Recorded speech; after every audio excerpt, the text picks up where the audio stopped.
तर आज राजकारण कशातही करण्याची संधी राजकीय नेते सोडत नाहीयेत आणि ही राजकीय संधी आणि साधण्याची जी परिस्थिती आहे ती कायम आहे। आणि पहलगाम मध्ये इतका भीषण हल्ला झाला, धर्म विचारून गोळ्या घातल्या गेल्या, या नरसंहाराला जशास तसं उत्तर देण्याचा इशारा पंतप्रधान मोदींनी दिला। पण उबाठाचे संजय राऊत विचारतायत कधी करणार कारवाई, युद्ध करा युद्ध। संजय राऊत, युद्ध करणं इतकं सोपं असतं का? युद्धासाठी तयारीची गरज असते की नाही? राऊत साहेबांना हे कळत नसेल का? नक्की कळतंय, पण त्यांना राजकारण करायचंय, सरकारच्या सोबत आहे असंही सांगायचंय आणि रोज राजकारण सुद्धा करायचंय।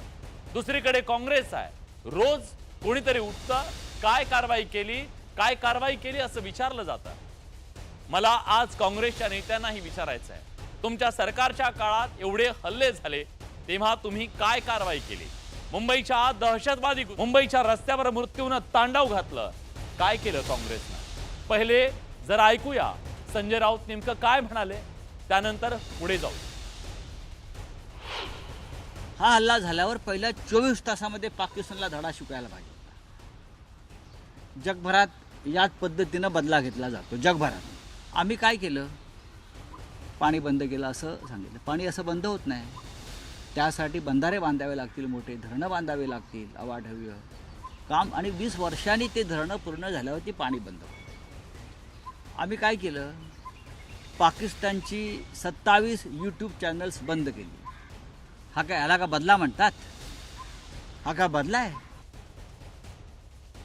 दहशतवाद्यांनी केलेल्या हल्ल्यानंतर पाकिस्तानमध्ये घुसून भारतीय सैन्यानं त्यांना धडा शिकवला, पण काँग्रेसच्या नेत्यांना बालाकोटमध्ये केलेला एअर स्ट्राईक आजही मान्य नाहीये। बालाकोटमध्ये घडलं त्याचे पुरावे काँग्रेसचे नेते मागतायत। बालाकोटमध्ये काही घडलंच नाही, एअर स्ट्राईक झालाच नाही असा काँग्रेस नेत्यांचा दावा आहे। 40 हमारे आदमी मर गए, जो उस समय पगड़ी के ऊपर से तुरला गया था ऊपर को, उसको हम तुरला बोलते पंजाबी में। उस समय इलेक्शन था, उस समय तो बड़ा तुरला चल रहा था कि जी हम ये कर देंगे, हम वो कर देंगे। आज तक मैंने तो पता नहीं चला मुझे तो कहाँ स्ट्राइक हुए हैं, कहाँ बंदे मारे गए थे उस समय, कहाँ वहां पाकिस्तान में हुआ था। हमारे देश में आकर कोई बम गिरे पता नहीं चलेगा? कहते जी पाकिस्तान में हमने सर्जिकल स्ट्राइक किए थे, कोई कुछ नहीं हुआ, कहीं नहीं दिखे सर्जिकल स्ट्राइक, किसी को नहीं पता चला। सर्जिकल स्ट्राईकवर प्रश्नचिन्ह निर्माण करणारे चेन्नई एकटेही नाहीत। याआधी सुद्धा अनेक काँग्रेसच्या नेत्यांनी हा सवाल केला, पण काही तासात त्यांना शब्द माघारी घ्यावे लागले, कारण बोलण्याआधी विचार करायचा नाही। दिसला माईकचा बूम की बोलायला सुरुवात करायचं। आज दहशतवाद्यांच्या विरोधात युद्धाची आणि टोकाची भाषा करणाऱ्या काँग्रेसनं त्यांना कधी सवाल केलाय का? दहशतवाद्यांनी मुंबई, पुणे, दिल्ली, जयपूर सारखी शहरं हादरवली, मृत्यूचं तांडव झालं, तांडव। शेकडो लोकांचे जीव घेतले गेले। काँग्रेसनं काय केलं? किती दहशतवाद्यांना शिक्षा दिली? पाकिस्तानवर किती हल्ले केले? सीमेवर तरी गेले का? तुम्ही थकून जाल एवढी मोठी यादी आहे दहशतवादी हल्ल्यांची आणि त्यात जीव गमावलेल्या लोकांची। देश त्या जखमा अजून विसरलेला नाहीये, फक्त त्याची पुन्हा उजळणी करून देतोय। बघा एकदा किती दहशतवादी हल्ले झाले आणि किती लोकांचे जीव गेले।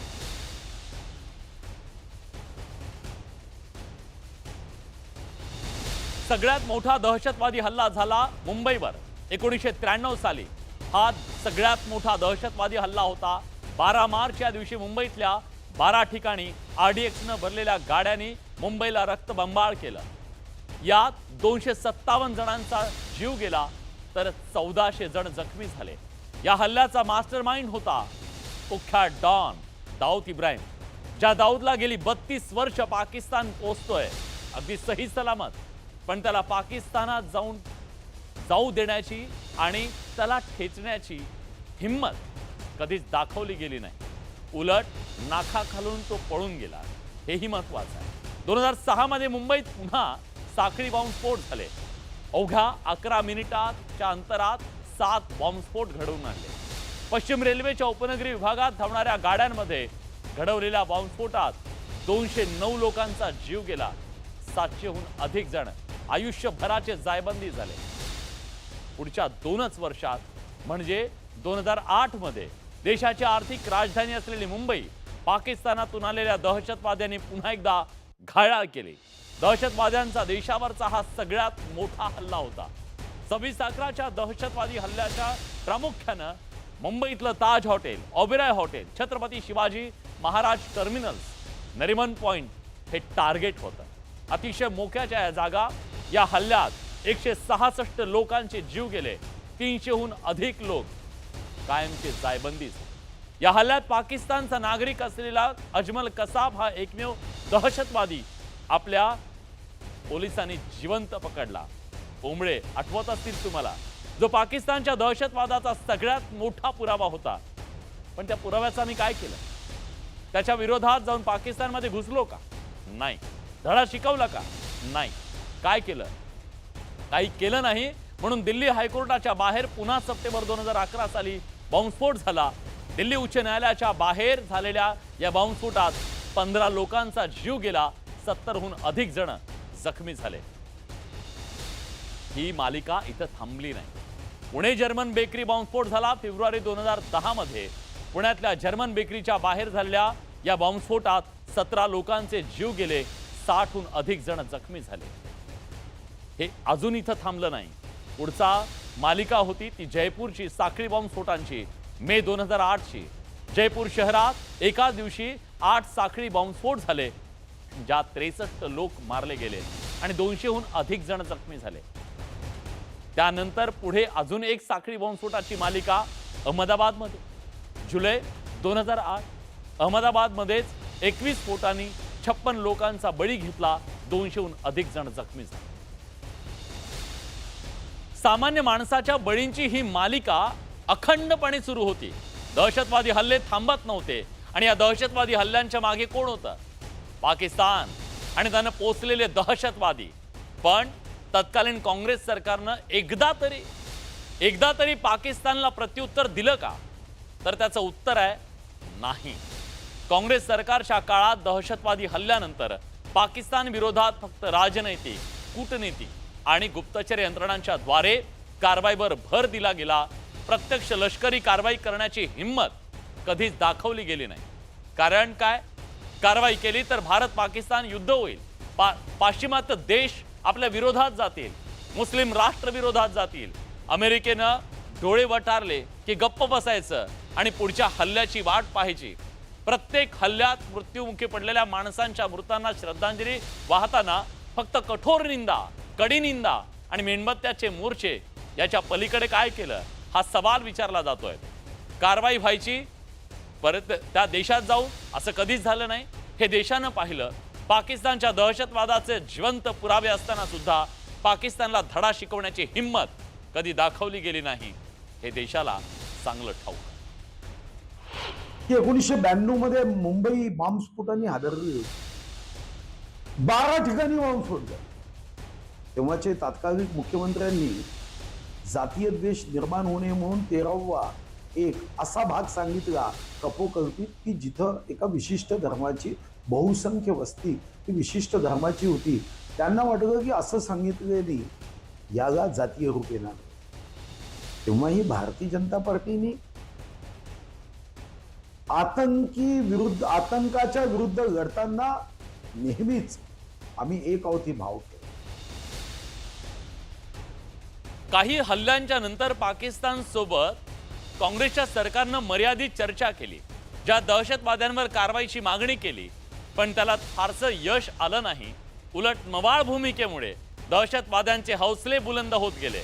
अमेरिका आणि इतर पाश्चात्य देशांनी भारताला पाठिंबा दिला, पण त्यांनी पाकिस्तानवर कठोर कारवाई कधीच केली नाही. कारण त्यांना अफगाणिस्तानमधल्या युद्धात पाकिस्तानच्या सहकार्याची गरज होती. त्यामुळे भारताला दहशतवादाविरोधातील लढाईमध्ये काहीच हाती लागलं नाही. काँग्रेसच्या काळात झालेल्या दहशतवादी हल्ल्यानंतर सरकारनं केवळ कूटनैतिक दबाव, गुप्तचर यंत्रणांचं बळकटीकरण आणि कायदेशीर कारवाईनंतर भर दिला. मात्र प्रत्यक्ष लष्करी कारवाईचं धाडस कधीच दाखवलं गेलं नाही. हा इथला इतिहास आहे. पाकिस्तानकडून दहशतवाद्यांवर ठोस कारवाईची अपेक्षा करणं म्हणजे स्वतःची फसवणूक करून घेण्यासारखं होतं.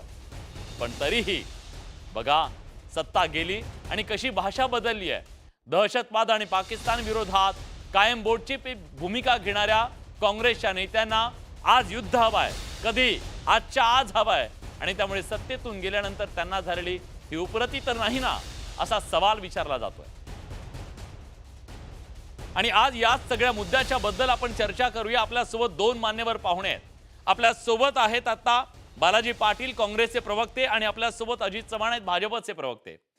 बालाजी पाटील, सवाल हा विचारला जातोय, आज तुमचे नेते सतत सांगतायत आम्हाला युद्ध हवंय ना आत्ताच्या आत्ता हवंय, पण आता हा सगळा इतिहास जर बघितला तर कधी पाकिस्तानकडे नुसते डोळे वटारण्याची सुद्धा हिंमत तुमची झाली नाही. मग आज तुम्हाला अचानकपणे युद्ध का हवंय आणि तुम्ही एवढे आक्रमक का झालात? का हे राजकारण आहे, असा सवाल विचारला जातोय. सगळ्यात प्रथम तर विलासजी, आपण इतिहास सांगतोय की आपण डोळे वटारून सुद्धा पाहिलं नाही. मला माहिती नाही आपण कुठल्या इतिहासाच्या पुस्तकांबद्दल बोलताय, पण भारताचा इतिहास जर आपण तपासून पाहिला तर पाकिस्तानला जेवढे धडे काँग्रेसच्या काळातील सरकारनं शिकवलेले आहेत तेवढे इतर कुठल्याही सरकारला शिकवणं झालेलं नाहीये. हम्म. फक्त 1965चं युद्ध असेल, 71चं युद्ध असेल, एका पाकिस्तानचे दोन पाकिस्तान करून काँग्रेस पक्षाच्या सरकारने इंदिराजींनी दाखवलं. लाल बहादूर शास्त्री यांच्या कालखंडामध्ये सुद्धा काँग्रेसनं ते दाखवलं. कोण होतं त्यावेळेला? काँग्रेसचीच सत्ता या देशामध्ये होती. त्यामुळं मला वाटतंय की कदाचित आपण जो इतिहास चालताय त्याचे संदर्भ कदाचित चुकीचे असू शकतात. भारताचा इतिहास तपासून पाहिला बालाजी तर पाटील, पाकिस्तानला जे बालाजी धडे पाटील, या इतिहासातली एक जरी गोष्ट खोटी असेल, एक जरी गोष्ट खोटी असेल तर सांगा. 1993 पासून ते कालपर्यंतच्या दहशतवादी, तुमच्या 2010 पर्यंतच्या दहशतवादी हल्ल्यामध्ये एक हल्ला केला गेला का? एक युद्ध केलं गेलं का? अगदी- एक धडा शिकवण्यासाठी काय केलं? कसा तुमच्या मी हातात सर- जीवन सापडला होता? मी सर 26 नंतर काय केलं? आपल्याला माहिती देऊ इच्छितो की या सगळ्या कालखंडामध्ये जवळपास 6 सर्जिकल स्ट्राईक युपीएच्या कालखंडामध्ये करण्यात आल्या. त्याच्या तारखांचं सांगतो फक्त एवढंच की त्याचं पॉलिटिकल राजकीय राजकारण करून त्याचा काहीतरी निवडणुकांमध्ये उपयोग करून घेण्याचा प्रयत्न काँग्रेस पक्षानं कधीही केलेला नाहीये. हा, यामध्ये 19 जून 2008 साली भट्टल सेक्टर पूंछ येथे जम्मू आणि काश्मीर या ठिकाणावरती पहिलं सर्जिकल स्ट्राईक झालं. त्याचं कारण असं होतं की पाकिस्तानने त्या ठिकाणावरती एनओसी क्रॉस करून आपल्या सैनिकांचा एक शहीद झाला त्यामध्ये. तर त्या ठिकाणावरती आपण त्यांच्यावरती हल्ला केला आणि त्यांचे 4 पाकिस्तानी सैनिक त्या ठिकाणावरती मारले. त्यानंतर 1 सप्टेंबर 2011 रोजी शारदा सेक्टर या ठिकाणावरती परत दुसरी सर्जिकल स्ट्राईक करण्यात आली. त्यानंतर 6 जानेवारी 2013 रोजी सावना पत्रा चेकपोस्ट या ठिकाणावरती तिसरी सर्जिकल स्ट्राईक करण्यात आली. त्यानंतर 27-28 जुलै 2013 नागापीर सेक्टर या ठिकाणावरती ही एक सर्जिकल स्ट्राईक करण्यात आली. त्यानंतर 6 ऑगस्ट 2013 रोजी नीलम व्हॅली या ठिकाणावरती तत्कालीन सरकारच्या वतीनं सर्जिकल स्ट्राईक पाकिस्तानवरती करण्यात आली आणि त्यांच्या अनेक तिथल्या चौक्या उद्ध्वस्त केल्या. त्याचबरोबर 14 जानेवारी 2014 रोजी सुद्धा अशाच प्रकारचं सर्जिकल स्ट्राईक करण्यात आलेलं आहे. पण ही गोपनीय माहिती ठेवली कारण हे राष्ट्रीय सुरक्षेचे प्रश्न असतात. त्याचं राजकारण करायचं नसतं हे काँग्रेस पक्षाला माहिती असतं. राजकारण हे इतर मुद्द्यावरती केलं जातं. त्यामुळे आपण जे म्हणताय तसं काही नाहीये. तुमच्या माहितीमध्ये भर घालण्यासाठी वानगी दाखल हे 5-6 घटना मी आपल्याला सांगितलेल्या आहेत. त्यामुळे काँग्रेसनं ज्या पद्धतीनं पाकिस्तानला धडा शिकवलेला आहे तो धडा शिकवण्यामध्ये सध्याचं सरकार अपयशी ठरलेलं आहे. आणि हा इतिहास पाहता अनेक वेळा 65 आणि 71चा तर मोठा विषय आहे. आमचा मुद्दा हा आहे की हे सगळं देशामध्ये घडत असताना 10 दिवस लोटून गेल्यावरती काल 1-2 तारखेला मुंबई दौऱ्यावरती देशाचे पंतप्रधान येतात आणि कुठल्यामध्ये वेव मध्ये म्हणजे काय तर त्या ठिकाणावरती दृकश्राव्य जे एंटरटेनमेंटचा कार्यक्रम आहे त्या एंटरटेनमेंटच्या कार्यक्रमामध्ये जिओच्या अंबानीच्या कार्यक्रमाला येऊन तिथं नटनट्यांच्या सोबत त्या ठिकाणावरती वेळ घालवतायत. त्यांना गांभीर्य ऐकत आहे. हा खरा सवाल ठीक आहे, ठीक आहे. मी तुमचा ऑडिओचा थोडा प्रॉब्लेम येतोय. मी येतो तुमच्याकडे, पण तोपर्यंत अजित चव्हाण आपल्या सोबत आहेत, भाजपचे प्रवक्ते. त्यांचं असं म्हणणं आहे की ज्या प्रकारचं उत्तर तुम्ही दिलेलं आहे त्याच प्रकारचं उत्तर आम्ही सुद्धा दिलेलं आहे, पण तुमची हिंमत नाहीये की आज पाकिस्तानला उत्तर देण्याची. तुम्हाला पटतंय का? विलासजी, आपण ज्या पद्धतीनं कार्यक्रमाची सुरुवात करताना सगळ्या गोष्टींचा उहापोह केला, काय असतं, बडं घर पोकळ वासा अशी काँग्रेसची परिस्थिती आहे. जुन्या काळामधल्या काही दाखले देऊन सगळेच काँग्रेसचे प्रवक्ते आता राणा भीमदेवी थाटामध्ये गर्जना करतायत. मी एक फक्त दुरुस्ती करू इच्छितो. माननीय पंतप्रधान हे देशाचे पंतप्रधान आहेत. त्यांना अनेक आघाड्यांवरती काम करावं लागतं. हा हल्ला झाल्यानंतर माननीय पंतप्रधान आपला दौरा अर्धवट सोडून आले. त्यांनी तातडीनं बैठक घेतली. पंतप्रधानांनी जे काम केलं पाहिजे ते काम त्यांनी केलं. पंतप्रधान प्रत्यक्ष फील्डवरती जाऊन तिथे रायफल हातात घेऊन पाकिस्तानवरती गोळ्या झाडाव्या असं जर पाकिस्तानला वाटत असेल, काँग्रेसला वाटत असेल, माफ करा, ज्या पद्धतीनं पाकिस्तानी मीडियामध्ये आपले सपोर्टर कोण, तर त्याच्यामध्ये काँग्रेसचं नाव प्रामुख्यानं घेतलं गेलं. त्याचा व्हिडिओ युट्यूबवरती आहे. त्यामुळं मला कदाचित ते पाकिस्तान आणि काँग्रेस असं समानार्थी शब्द माझ्या तोंडातनं बाहेर निघाले. परंतु विलासजी, ज्या पद्धतीनं आता काँग्रेसचे नेते, काँग्रेसचे प्रवक्ते जी भूमिका मांडतायत ना, त्याची खरोखर अक्षरशः कीव करावीशी वाटते मला. एक गोष्ट आपण लक्षात घेतली पाहिजे, देशाच्या जनतेला हे माहितीये की काँग्रेसच्या काळामध्ये देशाच्या जनतेला वाऱ्यावर सोडून दिल्यासारखी परिस्थिती होती. एक साधं सोपं उदाहरण मी आपल्याला सांगतो विलासजी, आपणही त्यावेळेला पत्रकारितेत होतात, मीही होतो. 15 ऑगस्ट, 26 जानेवारी या राष्ट्रीय सणांच्या दिवशी बॉम्बस्फोटाच्या अलर्टनं भीती वाटायची लोकांना की आज कुठं बॉम्ब फुटेल, आज काय होईल. आता देशामध्ये तशी परिस्थिती आहे का? तर निश्चितच नाहीये. आणि माझे सन्माननीय सहकारी बालाजीराव आता काँग्रेसने केलं असं म्हणत होते. आमच्या काळामध्ये सुद्धा पाकिस्तानच्या विरोधामध्ये त्यांनी केलेल्या नीचपणाच्या विरोधात युद्ध झालं. ते भारतानं जिंकलं. परंतु ते युद्ध सीमेवरती भारताचे जवान आणि अधिकारी लढत होते. ते काँग्रेस किंवा भारतीय जनता पार्टी लढत नाही. निर्णय प्रक्रियेमध्ये आपल्याला असावं लागतं. ज्या पद्धतीनं एकूण आकडेवारी जी आहे ती आकडेवारी जर आपण बघितली तर दहशतवादी हल्ल्यांचं प्रमाण भारतीय जनता पक्षाच्या काळात 2014 पासून नगण्य सांगता येण्यासारखं. जसं आता यांनी सांगितलं ना की आम्ही या सगळ्या गोष्टींचा राजकीय स्वार्थासाठी वापर करत नाही, साफ खोटा आहे. आता देशाच्या सैन्य दलानं केलेला पराक्रम हे महोदय काँग्रेसच्या नावावरती खपवत आहेत. मला त्यांना इतकंच सांगायचंय की तुमच्या काळामध्ये अमेरिकेने डोळे वटारले की कशा पद्धतीनं प्रतिक्रिया यायच्या. भारतावरती हल्ला झाल्यानंतर, मुंबईवर हल्ला झाल्यानंतर पाकिस्तानशी चर्चा आपण केली. आपल्या मुख्यमंत्र्यांचा राजीनामा का घ्यावा लागला, आपल्या गृहमंत्र्यांचा राजीनामा का घ्यावा लागला? मी विचारतो देशामधल्या जनतेची काय नेमकी परिस्थिती होती? ठीक आहे, बालाजी पाटील बोला. बालाजी पाटील बोला. नाही, सगळ्यात महत्वाचं मला वाटतंय की अजित चव्हाण सरांनी इतिहास व्यवस्थित वाचला पाहिजे. काँग्रेसनं अमेरिकेनं डोळे वटारले का लगेच घाबरलं असं जे काय म्हणतायत त्यांनी नीट व्यवस्थित वाचन केलं पाहिजे की ज्या वेळेला 71चं युद्ध झालं त्यावेळेला पाकिस्तानच्या बाजूने अमेरिका आणि युके हे दोनही देश युद्धामध्ये उतरलेले होते. अगदी त्यांच्या युद्ध नौका म्हणजे त्याला 7 फ्लीट म्हणतो आपण, किंवा इकडची युकेची असेल, त्या सगळ्या भारताकडे कूच करून निघालेल्या होत्या. त्यावेळेला त्यांना सुद्धा घाबरवण्याचं आणि त्यांना माघारी फिरायला लावण्याचं कर्तबगारी सुद्धा काँग्रेस पक्षानं केलेली आहे. त्यामुळे घाबरणे वगैरे जे काय म्हणताय तो घाबरण्याचा विषयच नाहीये. भारतीय सैन्य दल हे पराक्रम करत असतं. काँग्रेसने केलं असं म्हणू नका. बालाजी पाटील, ठीक आहे, सैन्यच लढत असतं. कुठले राजकीय नेते अजून बंदुका घेऊन गेले नाहीये.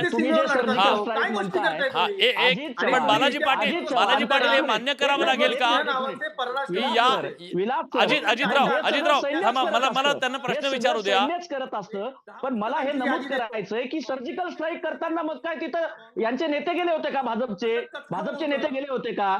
भाजपचे नेते गेले होते का? अजिबात नाही. त्यामुळे सगळं सैनिकच करतात. मुद्दा असतो निर्णय क्षमतेचा, देश व्यवस्थित चालवण्याचा, देशाला व्यवस्थित दिशा देण्याचा, देशाचं सार्वभौमत्व जपण्याचा. ते सार्वभौमत्व जपल्या जात आहे का? ते सार्वभौमत्व जपल्या जात नाहीये. पुरस्कार मिळावे. ठीक आहे, अजितराव एक मिनिट. अजितराव तुम्ही थांबा. मला त्यांना एक विचारायचं आहे. बालाजीराव, मुद्दा हा आहे की तुमच्या नाकाच्या खालून दाऊद इब्राहिमी या मुंबईतून निघून गेला ना, आणि पाकिस्तानमध्ये सुशेगात जगतोय तो. काय झालं त्याच्याबद्दलचं? मुंबईवरच्या दहशतवादी हल्ल्याचा कसा सारखा जिवंत पुरावा होता आपल्याकडे. आपण काय केलं सांगा ना. मुंबई हल्ल्यावरती तत्कालीन कालखंडामध्ये त्या सरकारनं भूमिका घेतल्या. आज कंधार सारखं विमान हायजॅक झालं आणि त्यामधनं मसूद अझरला सोडलं. त्यानं जे जैश ए मोहम्मदची स्थापना केली त्यातनं पुढे मग पार्लमेंटचा हल्ला असेल, त्याचबरोबर मुंबईचा हल्ला असेल किंवा अगदी अलीकडे झालेला पुलवामा हल्ला असेल, हे सगळे जैसे मोबदला केलेले आहेत. मग हे सगळं कुणाचं अपयश आहे? हे भाजप स्वीकारणार आहे का नाही? आणि आज ह्या सगळ्या घटनेवरती आज निर्णय घेण्याचं सोडून आज सीडब्ल्यूसीनं जी भूमिका मांडली की केंद्र सरकारनं भूमिका घ्यावी, आम्ही सोबत आहोत, ते निर्णय घेण्याचं सोडून देशाचे पंतप्रधान यावरती एकही भाष्य न करता नाही, कुठं आहेत? एक मिनिट, तर ते एक मिनिट. जिओच्या कार्यक्रमामध्ये आहेत. पण ते बालाजीराव, एका नेत्यांसोबत त्या पहिलं ठिकाणावरती वाक्य बसलेले आहेत. असं असतं, आपण त्याचबरोबर- सरकारच्या सोबत आहोत, आणि दुसऱ्या वेळेस म्हणायचं पुलवामा दहशतवादी हल्ल्याच्या नंतर काय केलं, कुठं काय केलं, सैनिकांनी काय केलं, सैनिकांवरती प्रश्न उपस्थित केले गेले, हे काय आहे? म्हणजे दोन्ही बाजूनी आपण नाही, बोलायचं, युद्ध आजच्या नाही, आज नाही, झालं सांगतो पाहिजे ना. म्हणायचं. एक लक्षात विलास सर, की दोनही बाजूचे म्हणजे भाजपचे असतील किंवा आमच्याकडचे काही लोक असतील, येतो अजितराव, त्यांच्याकडनं हा. काही स्टेटमेंट गेले असतील, पण मला हे सांगायचंय की कोण काय म्हणालं यात बसायचं का? देश महत्वाचा आहे. आमची जी भूमिका आहे ती सर्वोच्च समिती निर्णय घेणारी आमची सीडब्ल्यूसी आहे. आणि खरगे साहेब असतील आदरणीय, त्याचबरोबर विरोधी पक्षनेते राहुलजी गांधी असतील, यांनी आपली भूमिका ही लेखी स्वरूपामध्ये सरकारला कळवलेली आहे. किंवा सर्वपक्षीय बैठक ज्यामध्ये पंतप्रधान हजर न राहता बिहारला गेले होते, त्या बैठकीमध्ये सुद्धा आम्ही आमची भूमिका मांडलेली आहे. आता भाजपनं हे सांगावं की भाजप यावरती काही करणार आहे का? भाजप ठीक आहे अजितराव, पाकिस्तानशी तुम्ही सोडून काही फक्त करणार आहात या काँग्रेससोबत सगळ्याबद्दल, भांडत की बसणार केवळ आहे? बैठकांचं नाही, सत्र होणार आहे आणि हा. केवळ हवेत विमानं उडणार आहेत, आणि युद्धाभ्यासच सर, होणार आहे, एक- कारवाई एक- होणार आहे का? एक एक एक मुद्दा जोडतो निश्चितपणे. की भाजपनं हे थांबा, बालाजी अगोदर मला लक्षात बोलू द्या. घ्यावं की भाजपला पाकिस्तान सोबत लढायचं आहे, काँग्रेस सोबत युद्ध करायचं नाहीये. त्यामुळे राजकारण पुढे नंतर करता येईल. अगोदर जे देशात झालंय, जे लोक शहीद झालेत, त्याच्यावरती निर्णय घ्यावा आणि ठीक आहे, मी उत्तर घाबरलेल्या घेतो, 140 कोटी देशवासियांना अजितराव बोला. आश्वस्त करावं. यासाठी काय करते भाजप? झालं बोलू मी. हा, बोला बोला. ज्या पद्धतीनं काँग्रेस आता बोलतीये, हा काँग्रेसचा धर्मच आहे. देशाच्या विरोधात जायचं, देशाच्या सैनिकांनी केलेल्या पराक्रमावरती प्रश्नचिन्ह उपस्थित करायचं, देशाच्या सर, संरक्षण मी मंत्रालयानं थोडंसं केलेल्या interrupt करतो. कारवाईवरती प्रश्नचिन्ह. बालाजीराव अजित चव्हाण शांतपणे खोटं ऐका. बोलतायत. माझे मित्र ऐका. अजित सर, तुम्ही खोटं बोलताय. ऐका. एक लक्षात घ्या, काँग्रेस देशाच्या तुम्ही तुमची विरोधात वेळ गेली, द्या, हे उत्तर तुमचं द्या. चुकीचं वाक्य आहे. तुम्ही तुमची हे वेळ- चुकीचं विलासजी, तुमची मला वेळ एकच द्या, म्हणणं आहे उत्तर की द्या. चुकीची माहिती बालाजीराव, Objection आहे. तुमच्या त्या वाक्यावर त्यांचं माझा objection आहे. 16 वर्ष या व्यवसायावर तुम्ही हा, बोलायलाच हा. देणार नाही अजिबात. मग हा, बोला शांतपणे बोला चर्चा होते, ऐकून घ्या, नंतर तुमची वेळ येईल तेव्हा उत्तर बोलायला द्या. बोला मी बोला अजिबात बोलू देणार नाही. ठीक आहे, ठीक आहे, त्यांचं ऑब्जेक्शन आहे त्या वाक्यावरती बारा त्यांनी तास बोललेलो सांगितलं. आहे, हा, आम्हाला practice बोला. आहे. हा. शांतपणे ऐका. महाराष्ट्र आपल्याला ऐकतोय. आपण राष्ट्रीय शांत- पक्षांचं प्रतिनिधित्व करतो. चर्चेमध्ये संसदीय पद्धत अवलंबवली पाहिजे. या एक स्पष्ट आहे अगदी. एक व्हिडिओ आता सोशल मीडियावरती फिरतोय.